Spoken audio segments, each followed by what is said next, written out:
everyone, it's David here from Beyond the Kingdoms, reporting back from my favorite Epcot event of the year, Festival of the Arts. And since it is Travel Tip Tuesday, today I'll be providing a lucky 7 tips to know before attending the event, specifically in 2020. Everything from the best ways to experience all the beautiful art, to practical tips like how to meet your favorite characters. And make sure you head on over to beyondthekingdoms.com to sign up and receive my free pocket guide to the festival. With all the construction and new offerings at Epcot, today's tips and this pocket guide will ensure you enjoy the best of the festival. So let's not waste any more time and jump right in.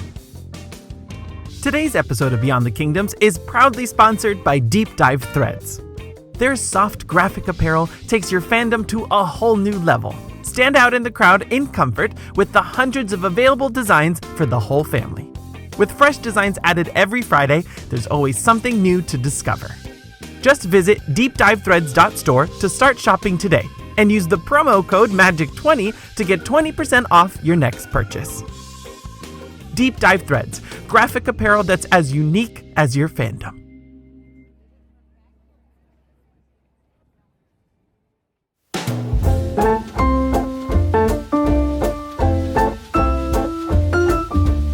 Now, if you saw my full review of this year's event, then you know that Epcot has debuted 3 great new films around the park. And with these new additions, planning your day out might slightly shift a little bit. You may find yourself dedicating more time and energy at normally overlooked corners of Epcot. And with other great additions coming later this year, you certainly will have to devote 2 days at Epcot to see it all. And here's the best way to break it all down. Start your World Showcase Day in the France Pavilion. If you're staying at a Skyliner resort, this will easily get you to the back corner of Epcot by 11 a.m., which is when all the countries officially open. If you're not staying at one of these hotels, consider booking breakfast at Riviera, Boardwalk, or the Yacht and Beach Club just to take advantage of being located in this back corner of Epcot. Both the boats and the Skyliner will drop you off in France first thing in the morning. Now, the main reason I say to start in France is because the Beauty and the Beast sing-along has proven to be very popular, and guests are lining up around the block to step inside. This also only runs from 11 a.m. to 7:30 p.m., so don't leave it for the end of the day. And from there, tour the countries counterclockwise, hitting up Morocco and Japan next, followed by America. If you're not traveling with kids and want to see the classic impressions to France, then just do the opposite. Start in the UK, work clockwise, and end in France.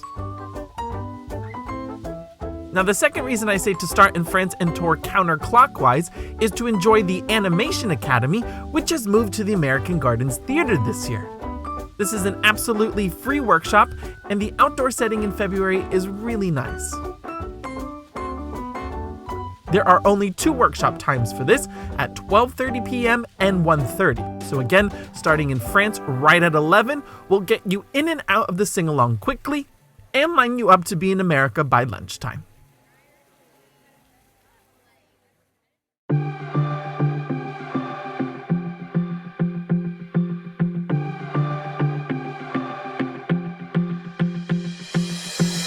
Now, the other reason I always suggest splitting Epcot up into 2 days is to navigate through the park's Fastpass tier structure easily. During Festival of the Arts this year, Test Track is closed for an extensive refurbishment, which has made Fastpass choices a lot easier right now. If you dedicate 1 Epcot day in Future World and the second in World Showcase, I would book my Tier 1 Fastpasses for Soarin' Around the World on 1 day and Frozen Ever After on the second. The only other option in Tier 1 is Epcot Forever. It's not the best fireworks show to see at Disney right now, so I say just do it standby. Now, if you only have 1 day at Epcot and really torn between those 2 attractions, I would actually go with Frozen, but only because Test Track is closed right now. If you do this, rope drop the park and use the new temporary bypass that will lead you straight to the seas and the land, making Soarin' Around the World your first stop of the day much easier. But the Test Track closure has also affected the Tier 2 category. Since guests seeking out big thrills are a little disappointed with the iconic ride being closed, everyone seems to be heading to Mission Space as an alternative. When I visited the festival, I saw a 2-hour wait for this thing, which is totally not worth it in my opinion. So, if you want to experience big thrills and hoping to do the Orange mission to Mars, book a Fastpass for it this winter. If you don't want to do all of that spinning, simply do the Green mission around Earth. The wait time is not normally as long, but again, consider a Fastpass here just in case. Now this leaves your third Fastpass choice between the attractions in Future World West, and of course Spaceship Earth. Another arts festival trend I've noticed is Figment. Journey into Imagination has been seeing a 30-minute wait time these days. I guess the Figment overload around the park is inspiring guests to visit the Purple Dragon. A 30-minute wait here is not terrible, but definitely not the norm. So it's actually a decent choice right now if you're attending the event, especially on a weekend. If Nemo or Living with the Land is way more important to you and your kids, then just stick to it. And leave Spaceship Earth for standby at the end of the night. It's a great ending to a Future World day. Now these are just Fastpass suggestions during this particular festival. If you want to see more strategies at Epcot, check out this video. I provide Fastpass tips on how to choose your attractions based on your specific travel group and age of your kids.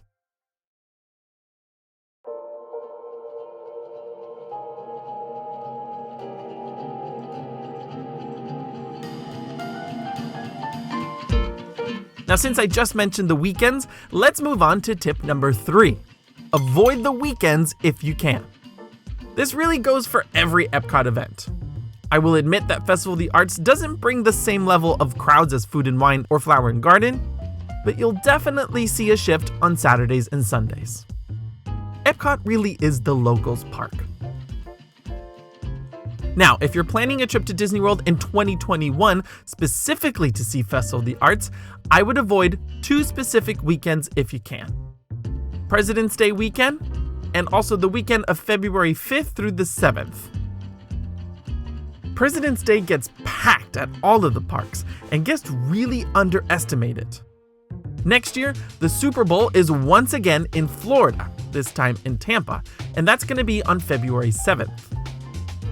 Most people think that Super Bowl weekend is a good time to go to Disney because everyone is really focused on the game. I think that's kind of debatable, but when the host city is this close, those flying in to watch the game could tag on a trip to Disney World. So it could go one of 2 ways, and I say don't risk it and just skip it for 2021. Alright, for number 4, we actually get some tips once you're inside the park. And that's to plan for some long lines at the markets. One of the best features of this event and a highlight is the opportunity to not only browse and purchase some great Disney art, but also the chance to meet the artist as well. At booths where artists are showcasing non-Disney items, it's very easy to chat and meet the artist. But if you make a stop at a place like Acme Archives or a booth featuring a very popular Disney artist, don't be surprised to see a very long line. This is a once-in-a-blue-moon chance to meet the artist and get your artwork signed, so I say definitely do it. But also ask cast members if the artist will appear anywhere else. Disney artists have been known to make appearances over at Disney Springs throughout the rest of the year. And you may find that easier if you don't want to wait in long lines and take away time in the park. So just ask and consider your options.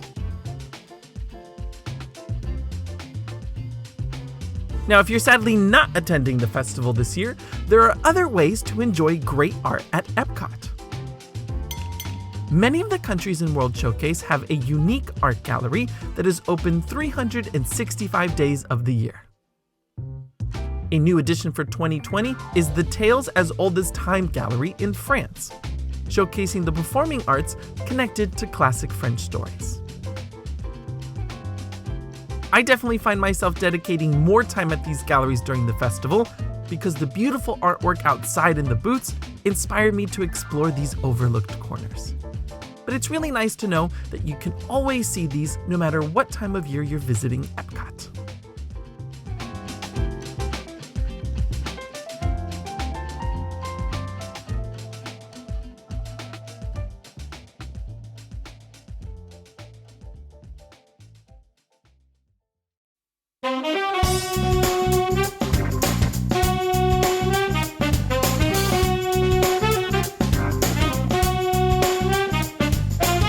Next, we have entertainment, which is the best aspect of Festival of the Arts in my opinion.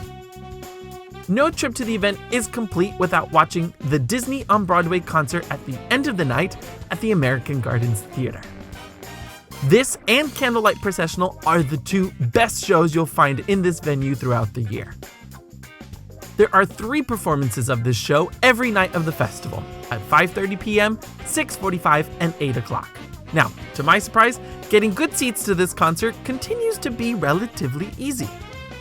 If you want a prime spot right up front, I would suggest getting in the standby line at least 30 minutes before your desired showtime. But this is an easy concert to line up for just minutes before showtime. While Disney does offer dining packages here with reserved seats, it's not really necessary. If you're planning to eat at one of the 4 restaurants that offer it, then yes, consider the upcharge just for peace of mind. But I wouldn't go out of my way to get the dining package, especially if you prefer eating somewhere else. Like most shows, the final performance of the night is always the easiest to get a good seat at, but I also find that the second performance is just as easy to get a good seat at.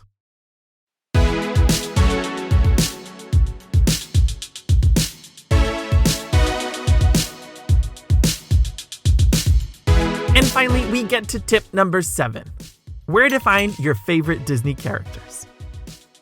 Construction in Future World is extremely noticeable, there's no question there. And this has also caused characters to shuffle around. And I always like to tell you guys where everyone is. If you haven't been to Epcot in a while, throw everything you know out the window because many of your favorites have moved. First of all, Mickey has a new home in the Imagination Pavilion. It's a great setup celebrating all of his films, which ties in nicely to the theme of the Disney and Pixar Film Festival. Also in Imagination, Joy has moved in.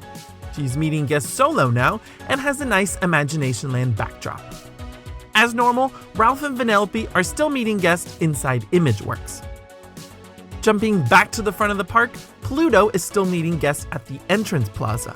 So don't be discouraged when you see all of those walls up.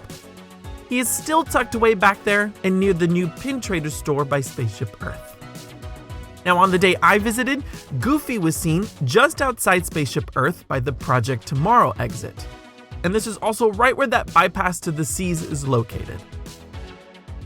And while it was not noted on the map or My Disney Experience, I spotted Daisy and Future World East, very close to where the living statues are located this year.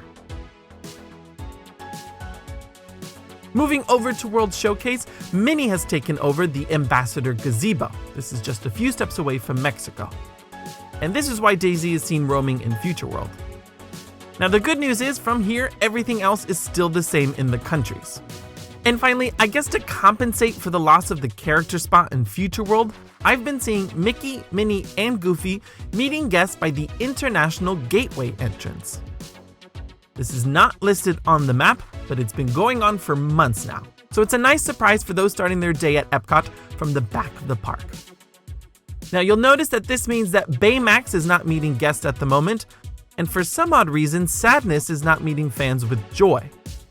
But when the upcoming Play Pavilion opens, we can expect to see these characters pop up again.